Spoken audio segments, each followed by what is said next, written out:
Hi friends, good morning. നിങ്ങളീ കാണുന്നത് ശ്രീരംഗപട്ടണത്തുള്ള ഗുംബസാണ്. ഇതൊരു ഹിസ്റ്റോറിക്കൽ പ്ലേസ് ആണ്. ഇവിടെ ദിവസവും ആയിരക്കണക്കിന് സന്ദർശകരാണ് വന്നുകൊണ്ടിരിക്കുന്നത്.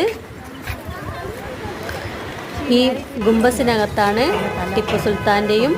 ടിപ്പു സുൽത്താൻ്റെ പാരൻസിൻ്റെയും ശവകുടീരം സ്ഥിതി ചെയ്യുന്നത്. ഇതാ കണ്ടില്ലേ, ഇതാണ് ടിപ്പു സുൽത്താൻ്റെ പാരൻസിൻ്റെയും ശവകുടീരം. ഇതിന് പുറത്തു കാണുന്ന ശവകുടീരങ്ങൾ ടിപ്പു സുൽത്താൻ്റെ ബന്ധുക്കളുടേതാണ്.